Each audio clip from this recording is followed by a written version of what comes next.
I'm Cristela, 20 years old, and today I'm going to try the Jonaxx Stories 2023 list maker created by Riego. And as of recording, today is October 18, 2021. So this version of your list maker is not updated, but it's okay because I'm also not updated um, with her newest stories. I think I haven't been reading a lot since lumipat siya from Wattpad to her app. I mean, I have an account on that app, but it's not really installed anymore on my phone since I've been reading on Amazon Kindle a lot. And if I have the chance, of course, I'm going to catch up and read the newest ones, especially because I've heard great reviews, especially about the story of Marem and Densho and Achilles, which is the most awaited one. And yeah, I have been a JSL for a long time now. Since high school, I literally grew up reading her works, and she is my favorite wattpad author ever when it comes to romance. And I think this one is gonna be fun to do. By the way, all of the rankings here, okay, is of my personal opinion based on my taste and preferences. Of course, you and I are different readers. What I like probably doesn't suit you, and what you like probably isn't for me. So, and if you are a fan of Miss Jonah, you'd know that the author herself always emphasizes respect among the fans. So, if you'd like, you can try this as well. I'm gonna link it down below. And let's start. So, here are the rankings. The highest is all-time favorite. Second highest is almost but not quite. Third is average. Fourth is that it could be great, but I don't like something about it. And the second to the last is that those books needs to be read. And the last one, the lowest ranking, is not for me. Okay, so yeah, you'd understand that if I put a book here, that doesn't mean it's bad. It will just mean that it's not for me, you know. So yeah, that's like, so we got here the first one. We got Until He Was Gone, Until He Returned, and Until Forever. Aww. AKA Until Trilogy. So this book is definitely the crowd favorite. You know, Elijah and Claire, their love story is one of the best ones out there. I think it's the concept of forbidden love and, you know, against all odds that really captured our hearts, and how painful it is, you know, to fight for love, really. I remember about this book, naabutan ko siyang ongoing. Like, parang pinatapos ko pa muna yung book 1 bago ko siya basahin. And then, binasa ko yon. Tapos, naabutan ko din na ongoing yung book 2. Bali, inaantay ko lagi yung update nun. And then, book 2 ended. Tapos, inaantay na lang namin yung book 3. Like, the wait is really, you know, sobra yung anticipation namin. Like, anong nangyayari? Ganun. And, and then, book 3 came. And then nagulat kami lahat because it was Elijah's POV, which is a treat for us readers. And naalala ko, dito ko pa nagustuhan yung song na Tadhana by Dharma Down. And like, really, iba talaga yung effect ng story na to sa Wattpad community. Like, are you even a JSL if you haven't read this? This is such a great love story that you should read. And yeah, of course I'm gonna put this on the all-time favorite there. Yeah, all-time favorite. Kasi hindi ko talaga alam kung ilang beses ko na siya nabasa. Like, ito yata yung pinaka nare-read ko book. Though I don't know. Lahat naman kasi ng books ni Miss Jonah is rereadable, you know, binge reading material. Okay, now next we got the Hold Me Close and Against the Heart. I'm gonna put them in the same level because nasa iisa siyang series. I think Alegria series. Binasa ko naman to pareho, pero I don't know, mas bet ko pa rin yung Alegria. But also, I think this is very different. You know, it has a fresh vibe. It still made me giddy inside. And it still made me feel things, but it's not as, you know, impactful as the others. So I'm gonna put this in. Could be great, but I don't like something about it. So next is to stay. Hendrix and Irene. So the thing with Irene is that she is so unlikable in Untitled Trilogy. Like she was the antagonist of the story. um, and a lot of people didn't like her. And I'm not one of them because I knew she had her reasons. And I couldn't wait. Nung nalaman ko na magkakaroon siya ng story and si Hendrix pa yung ka-love team niya. Like, how would it turn out? Like, and also, I was very curious about her side. You know, why she was so against Elijah and Claire. And then I ended up loving both of them, you know, Erin and Hendrix, because they have such a wholesome love story. You know, she's Maldita and Hendrix is patient. I really like those, you know, kind of things. And it really satisfied me. Ang inaantay ko na lang is yung kay Claudette and kay Pierre, which is magsisimula pa lang yata. But yeah, oh my god. I really love to stay. It has such a special place in my heart. So I'm gonna put this in all-time favorite. Anyway, here is No Perfect Prince. This is Bench and Denise. I already know. This is like my favorite out of anong series ba yun? Teka lang. Jimenez Cousins series. Okay. I really love Denise. I really love the Mataray protagonist. Like Erin, Denise, Corinne. I really love those kind of protagonists. So, ayan no, magkatabi pa sila. No Perfect Prince at Heartless. So, I'm gonna put them in almost but not quite.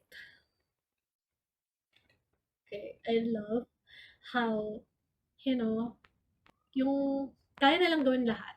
Si Bench, tsaka si Rose para sa um, love one nila. One and only nila. Okay. Now we got here. Waves of Memories. Si Aya, si Traya, at si Ali. If I remember correctly. Wait, I'm gonna check. I have a list here. Para hindi ako malito. It's sobrang dami kasi ng series. Wait lang. Waves of Memories. Yeah. Pangalawa yung Waves of Memories sa Costa Leona series. And this one, I really love the transitions here. Sa lahat ng books ni Miss Jonah, like, ito yung may pinaka-artistic touch para sa akin. I'm gonna put this here. Tapos, Scorching Love. Okay, the very, very first one. On Costa Leona series, I really love this. And naabutan ko rin tong ongoing. And I immediately fell in love with Snow because she's such a lady boss at a young age. Like, yeah. And dito rin natin na meet ang mga riego for the first time. Si Percival, the bellboy. Si Sibal, the bellboy, the mangingisda. But at the end was an engineer. Okay, so I'm gonna put this in my all-time favorite. Now, Blown by the Wind. This is also one of the greatest and most controversial books, I think. Nabutan ko rin itong ongoing. Lahat naman yata. Ito is, like, literally, she was blown by the wind dahil she was escaping because of an attempted rape, and she ended up on the island or the place where Vincentius was staying, I think. Hindi ko na kasi na-read. Anyway, they had a really complicated past and they had to fake date in order to save her reputation or something. I really forgot. Yeah, I think Vincentius is a really, you know, an ideal G-boy. Like, lahat naman. But the story here is very emotional. Ang main issue kasi ng bida dito na si Yuri is, she isn't loved by her parents. Like, she isn't the most favored. And I think that really hits home and marami napaiyak ang story na to. So, I'm gonna put this on average. Average pa. Okay. Yeah, average. Now we got the Island of Fire. Hey, ito yung pangatlo sa Costa Leona. This is my most favorite out of all. In the Costa Leona series because of the attitude of Zaria. Yeah. Zaria Leviste. And Radley is like the ideal, my ideal guy out of everyone in Costa Leona. So yeah, I'm gonna put this in all-time favorite as well. Now we got here, ano to? What lies beneath the sand? Okay? Ang bida dito ay si Zamiel and Ace. Or Astergel. Ito dito yung mga mercadejas naman na introduce, I think. Alam ko, siya yung unang mercadejas na nagkaroon ng story. Ay, hindi. Si Ali pala yung nauna. I'm sorry. But like, this one has a really interesting take na masaya din siyang i-read. Kasi the fact na nagpanggap si Ace na siya si yung stepsister niya or half-sister. I think it's stepsister and then she had to leave and then Zamiel had a 7-year curse and then he offered like 30 million or something. It's so fun to read. So I'm gonna put this on average. Now, end this war. Okay, ang bida dito ay si Hector and Cheska. Okay, out of Alegria Boys series, like this is my favorite. The intensity of this couple is to the roof. I really love them. They have no filter. And I don't know, it's hot. So I'm gonna put this as an all-time favorite. Okay? Then mapapansin kaya, the first no. I think this is the first one that I've read sa Alegria Boys series. Even though ang pinakauna doon is Bakasaka Trilogy. So, ang una ko nabasa is Mapapansin Kaya. And ang bida dito ay si Wade Sexy Rivas, and Reina Elizalde. You know, the youngest and the only girl of the Elizaldes. It has a special place in my heart. Because ito yata yung una kong nabasa na Jonaxx story. And it was really long ago. So, whenever I read this, there's a nostalgia. And yeah, I'm gonna put this on average. Now we got Bakasaka Trilogy. Bakasaka 1, 2, 3. So, Bakasaka 1. Ito yung paulit-ulit kong binasa yung book 1 lang. Okay? Pareho siya ng End This War. Ng plot.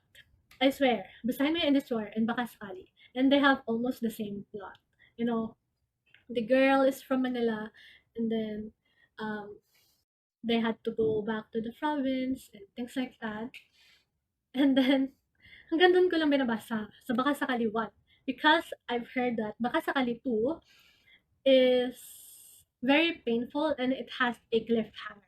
So I didn't read the rest for a long time, you know. Doon lang ako sa happy ending. Ayoko nang masakit. So, nung nagkaroon na ng Bakasakali 3, like the most awaited one, sobrang tagal kasi bago pa nagkaroon ng like third book. So many has been requesting it.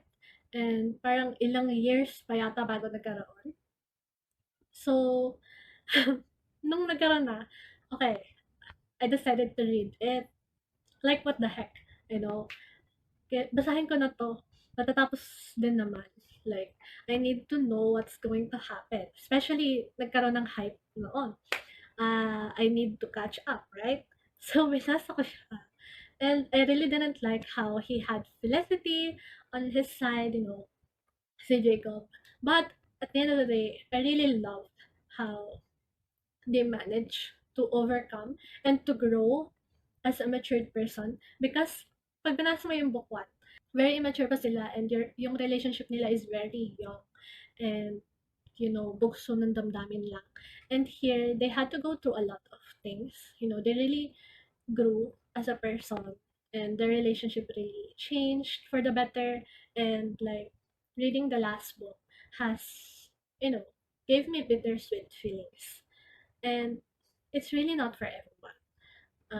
I will say that. So, pero I don't think I have any regrets reading it. And if you haven't read this, I really urge you to do so. I'm gonna put this on average. Okay? Average lang. Parang Costa. Hindi naman sila ganun ka life-changing para sa akin. Now, we got Good Lip series. Like, naabotan ko din tong lahat na ongoing. Punta muna tayo sa Give In To You. Wait lang. Ito yata, ang Give In To You yata yung pinaka nare-read ko out of the three. Kasi the plot, the trope that they have, where they were FUBUs, and then she got pregnant, and then she went abroad, and Logan didn't have any idea that he has a son. I always love that kind of trope. So this one is the best for me. So I'm gonna put this on all-time favorite. I know, no, almost but not quite. Yeah. Some of the scenes are very confusing to me, especially the action ones. So I'm gonna put that in there. And then Every Beast Needs a Beauty, si Rage and si Sunny. This gives me like kind of like 50 Shades of Grey vibes with a little bit of Cinderella vibes. Yeah, I really like it. Rage and Sunny. I think I'm gonna put this on average. Yeah, average. And meron silang curse eh. Ang mga Del Fiero cousins, like the J girl would always leave them after a uneventful night. So, One Night, One Lie. Oh my god. This is so funny because ang bida dito is si Brandon. And Brandon has always been, a side character. Lagi siya nagka-cameo sa iba't ibang stories. And he is very different from the scenes na nagka-cameo siya versus dito sa kung saan siya bida. Because One Night, One Lie is very, I think, it's very serious. You know, it has a different atmosphere. Unlike pag nagka-cameo siya sa iba, parang sobrang playful niya, sobrang, uh, because he was a model. And some of the main protagonists, like the girls, are models. So One Night, One Lie, or Anol, I was really surprised about his personality and his way of thinking, and I really love how things turned out here. It's very different from Every Beast Needs a Beauty or Give Into You. Like, there's more drama here and more angst. At saka mas palaban. Palaban si Avon eh. Ayun. Yun lang. So, I'm gonna put this on almost but not quite. Okay, so Love in the Dark.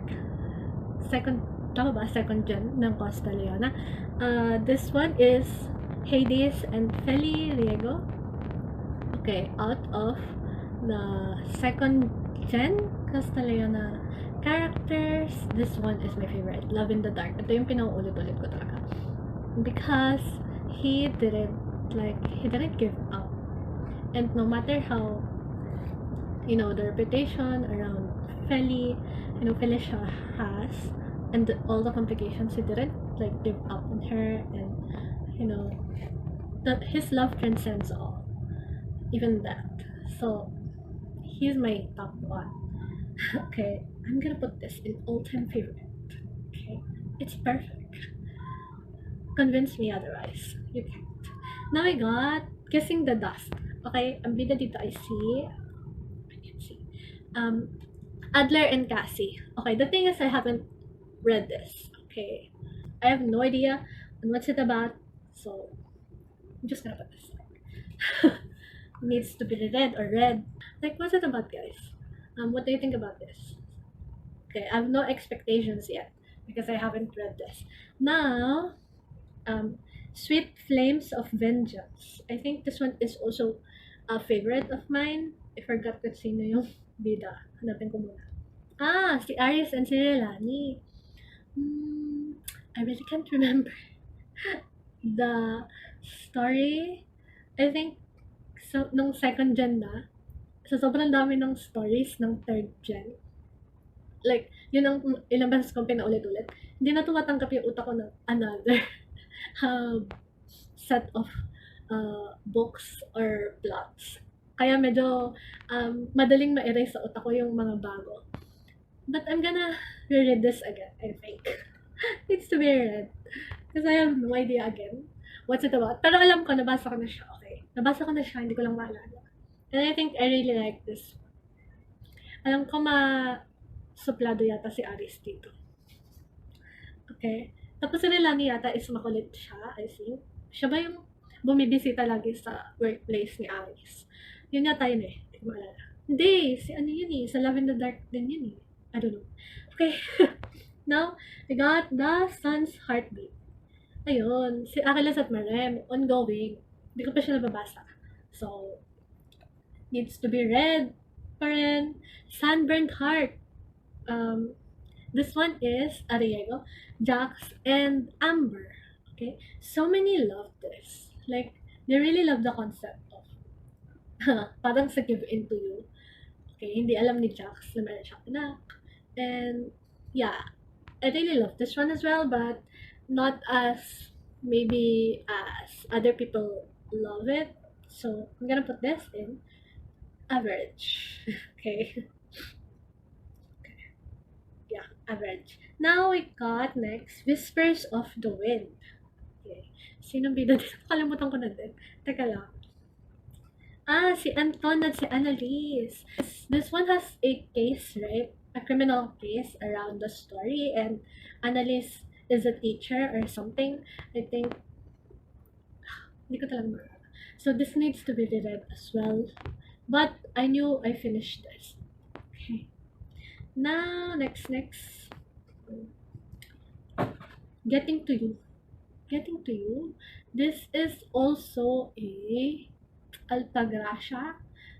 I didn't really read this one, if I remember correctly.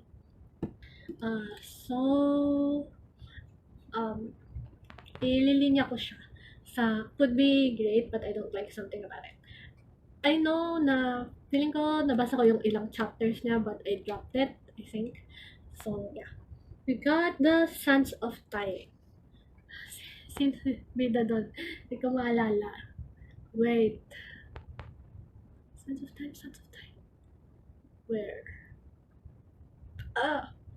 Si Raj, si Raul, and si Soleil. Soleil. How do you say it? This one is, I really liked it. Hindi ko siya gano'n na-appreciate nung ongoing siya, pero nung nire-read ko, ang ganda pala na. Siya yung may kambing, and she was the goddess of a cult, if I remember correctly, and nagkaroon siya ng step family, and then, oh my god, sobrang heartbreaking nang nangyari kay Feli here, and this is where Hades died, if I remember it correctly. So, yeah, this is a bittersweet book, but it's really, I don't know, it feels cozy, homey. It's just really a breath of fresh air out of all the books in Costa. I think this one has a different approach. So yeah, I really like it. So I'm gonna put this in almost but not quite. I mean, I like it, but it's not an all-time favorite. I think it's too mabigat para i-read siya ng paulit-ulit. So yeah. Next is Ruling the Wild Waves. This is Zarik. No. Kajik. Mali pala yun. Sino yung pinagsama ko si Damiel at si Kajik? Anyway, si Kajik at si Andra. They got married, if I remember correctly, and then Andra left the Philippines, I think, and yeah, nagkaroon ng rumor na meron siyang iba't ibang lalaki, may mga kabit siya, and then she even pretended that she was pregnant with other man's, kid. And it was really funny. And it's really admirable that Kajik didn't give up on them. This one is really funny as well. And it's an adventure. But I'm gonna put this on the average section. Now, after the chains, sino ang bida dito? I forgot. Si Uriel at si Luciana. I finished this, I remember. Nabasa ko na to eh. And I like it. Kasi hindi ko matanda. I think, siya yata yung pinaka matapang kay Domitilla. If I remember correctly. Parang ganun. I'm sorry. Sobrang mess up na ng, brain ko pagdating sa second gen. You know? So, hindi ko maalala, hindi ko memorize yung mga nangyari. So, after the change, I'm gonna put this on average again. Average. Next, oh my god, Trip. Alegria Girl Series. Okay? Alegria Girl Series. Okay, out of all the AGS Alegria Girls, Trip is my favorite. Okay, all-time favorite. Ito yata yung pinaka gusto ko sa lahat ng ginawa ni Miss Jonna May Pakala. You deserve an award for this. Like, thank you for making Rigel Jameson Aleje. Thank you for making Attorney Aleje. And I really love Lillian. This one is my comfort story. Like, I don't know how many times I've read this. I think this is a masterpiece. Yeah. The readers know why it's so great. He's like the ideal type. And also, yung nangyari kay Lillian, so, heartbreaking. And the things that happened to them is, it's such an ideal thing to happen. So, I really understand why so many readers love it as well. I'm going to put this in all-time favorite. As deserved. Now we got the whip. This one is story ni Nox. Okay? Hindi siya belong sa Montefalco Series. Belong siya sa Alegria Girl Series. Kasi taga-Alegria si Nox. And may cameo siya dati. I don't know kay Hector yata sa story na End This War. Ang bida dito ay si Entis. And this one is great. But, I don't know. This one is average for me. Ang dami kasi nangyaring complication. Hindi ko siya na-enjoy. Ang na-enjoy ko ng gusto dito is yung POV ni Nox. Jessa knows. Okay. Now, Worthless. I have a confession to make. I haven't read this. I really tried. Okay? I tried. Ilang beses kong in-attempt na basahin siya pero hindi ko ma-start. Because, I don't know, nasanay kasi ako si Noah. Side character siya, mainly sa Heartless and sa Mapapansin Kaya. Since Elizalde nga. Lalo na sa Heartless. Kasi si Corinne is may gusto siya kay Noah. And nagkaroon sila ng almost bago sila nagkatuluyan ni Rosen. So, I know that Maria Georgian Marforti is a great girl. Like, she's one of the classy characters. Okay? But the plot, I really didn't like it much. Okay? So, I'm gonna put this in, not for me. Although, feeling ko alam ko yung mga nangyari na yung main points sa story. Kasi syempre, may mga spoilers ka naman na mababasa sa group, things like that. So, it's just not for me. I'm not saying it's bad. It's just not for me. Now, Training to Love. The Arts of Seduction series. Like, I really love Art of Seduction series. I think it's very underrated. Okay. Alabas ko na din tong inulat, yung Training to Love. Pero, mas gusto ko yung Why Do You Hate Me dahil kay Charity. Charity is my favorite character as well. Like, ilan ba yung favorite J-girl character? Ang favorite ko ay si Charity, si Corinne, si Lillian, at saka si Snow. Yeah, sila yung mga top. Okay. So, Training to Love is Troy and Trisha.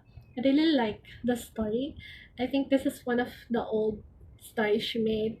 And some people might not like it, but I did. Especially, may iba na tingin sa story na to is problematic daw, but it's fiction. Okay? It's not It's not that deep, you guys. Have fun. I really like this. I had fun reading this. So I'm gonna put this on average. Now, why do you hate me? Sobrang underrated nito. I really love this. Jaden Corpus and Charity Rama. Pinsan to ni sa pinsan to ni Avon sa One Night One Lie. And gusto ko talaga na magkaroon ng stories yung mga side ng Rama from Cebu. But yeah, I think this is Miss J sa Costa Leona, and that would be kinda impossible. Si Dashel nga eh, yung oldest Elizalde, wala siyang story. I think the supposed title ng story niya is Breathless, pero ayun, wala pa rin hanggang ngayon. So, yeah. Why do you hate me? This is much steamy than Training to Love, and sobrang playful ni Charity. Like, nasa kanya talaga yung mastery ng arts of seduction. Kahit na si Trisha, inano lang niya eh, parang inaral niya. Si Charity, in-embody niya talaga. And she's not the typical girl character in Wattpad. And I really like that about her, Charity. So, yeah. This is an all-time favorite. Next, Chasing Hearts. Tama ba? Si Chase and Eliana. Jimenez Cousin Series. Again, I really like this also. I think it's also underrated. Alam ko mayaman si Chase dito eh. And Eliana is like the youngest in the Jimenez cousins. But it wasn't really that impactful to me. Didn't invaded my mind a lot. So I'm gonna put this on the not for me section. Next is Whip. Okay, if I am going to rank Alegria Girl series, pinaka-top, Trip. Next is Rip, and then Whip.